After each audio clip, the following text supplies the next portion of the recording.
আসসালামু আলাইকুম। সকল প্রাথমিক বিদ্যালয়ে ধর্মশিক্ষক নিয়োগ এবং উচ্চ মাধ্যমিকের সকল শাখায় ইসলাম ও নৈতিক শিক্ষা বাধ্যতামূলক রাখার দাবি ঢাকা বিশ্ববিদ্যালয়ের শিক্ষকদের।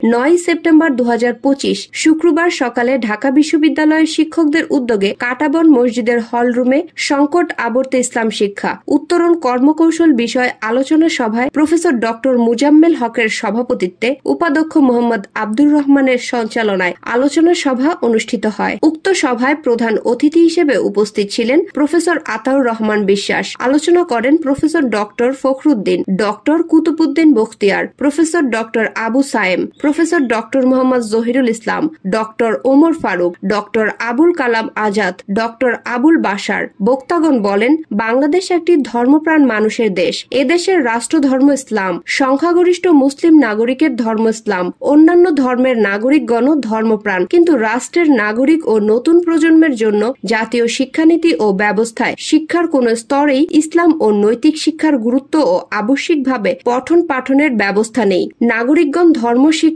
নানা কোর্স থেকে শেখে, ফলে অশিক্ষা, কুশিক্ষা, কুসংস্কারে আচ্ছন্ন হয়ে ধর্মান্ধতা ও উগ্রতার উন্মেষ ঘটে। বৃহত্তর জনগোষ্ঠী ধর্ম ও নৈতিকতায় অজ্ঞ থেকে সমাজ ও রাষ্ট্রের সর্বক্ষেত্রে অনৈতিকতা ও অবক্ষয়ের ছয় লাভ ঘটায়। এই নৈতিক অবক্ষয় রোধ এবং ধর্মীয় নৈতিক সমাজ ও রাষ্ট্র পরিগঠন ও নৈতিকতায় উজ্জীবিত করতে ও রাখতে শিক্ষা ও প্রশিক্ষণের সর্বস্তরে ধর্ম নৈতিক শিক্ষা আবশ্যিকভাবে কারিকুলাম ও সিলেবাসে অন্তর্ভুক্ত রাখতে হবে। বক্তাগণ আরো বলেন, 2025-26 শিক্ষাবর্ষে উচ্চ মাধ্যমিক পর্যায়ে ভর্তি নীতিমালায় ইসলাম শিক্ষা বিষয়টি এবারও ঐচ্ছিক চতুর্থ বিষয় হিসেবে রাখা হয়েছে বলে উল্লেখ করেন, যা বিগত পতিত সেকুলার ফ্যাসিস্টদেরই পুনরাবৃত্তি এবং জুলাই বিপ্লবের শহীদদের রক্তের সাথে বেইমানি। ইসলাম প্রিয় দেশবাসী, অভিভাবক ও শিক্ষার্থীদের প্রাণের দাবি উচ্চ মাধ্যমিক পর্যায়ে মানবিক, বিজ্ঞান ও ব্যবসা শিক্ষা শাখা ও বিভাগে ইসলাম শিক্ষা বিষয়টি আবশ্যিক হিসেবে অধ্যয়নের ব্যবস্থা করার দাবি জানান, অথবা 2012 সালের পূর্বের অবস্থায় ফিরিয়ে দেওয়ার দাবি জানান এবং উচ্চ মাধ্যমিকের সকল শাখায় ইসলাম শিক্ষা বিষয় অন্তর্ভুক্ত করার দাবি জানান বক্তারা। আমরা স্বাধীনতার সুদীর্ঘ সময় পার হওয়ার পরেও আমরা সামনে আগাতে পারছি না। আমি মনে হয় এই বিষয়ের সর্বজন স্বীকৃত সত্য হচ্ছে যে আমাদের জাতি গঠনে এবং জাতির সমস্ত বিষয় পরিচালনার জন্য যাদেরকে যে বর্তমান শিক্ষা ব্যবস্থা আমরা গড়ে তুলছি, তারা নীতি নৈতিকতা, সততা, আদর, ইনসাফের দৃষ্টিভঙ্গি তাদের মধ্যে সৃষ্টি হয়নি। বিশ্ববিদ্যালয়ের শিক্ষকদের আরো দাবি, অন্তঃশিক্ষা বোর্ডের ভর্তি নীতিমালায় অবিলম্বে পরিবর্তন আনতে হবে এবং এটা 2025-26 শিক্ষাবর্ষ থেকেই বাস্তবায়ন করতে হবে। এটাই শিক্ষক সমাজের প্রত্যাশা। এর ব্যতিক্রম হলে এদেশের ইসলামপ্রিয় জনগণ ও শিক্ষার্থীরা কোনোভাবেই মেনে নিবে না, বরং তারা মাঠে নামতে বাধ্য হবে। কর্মশালায় বক্তাগণ নিম্নলিখিত 7 দফা দাবি পেশ করেন।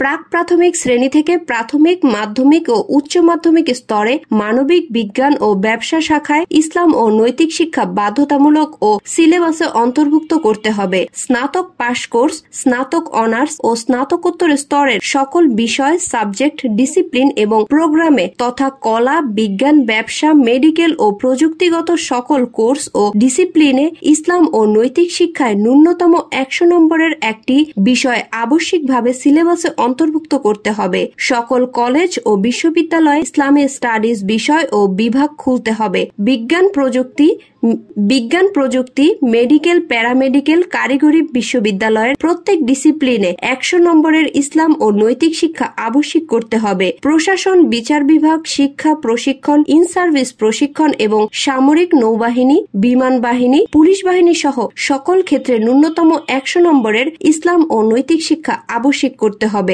মধ্যপ্রাচ্যের জব মার্কেট পেতে এবং ধর্মীয় ও আন্তর্জাতিক ভাষা হিসেবে আরবি ভাষা শিক্ষা গুরুত্ব সহ সিলেবাসের অন্তর্ভুক্ত করতে হবে। স্বাধীনতা ও সার্বভৌমত্ব সুরক্ষা এবং সুঠান কর্মক্ষম জাতি পরিগঠনের লক্ষ্যে প্রাথমিক সামরিক শিক্ষা ও প্রশিক্ষণ শিক্ষায় স্বাধীনতা ও সার্বভৌমত্ব সুরক্ষা এবং সুঠান কর্মক্ষম জাতি পরিগঠনের লক্ষ্যে প্রাথমিক সামরিক শিক্ষা ও প্রশিক্ষণ শিক্ষায় আবশ্যিক করতে হবে। মালি আহমেদ পায়েল, মাতৃভাষা টেলিভিশন, ডেস্ক রিপোর্ট।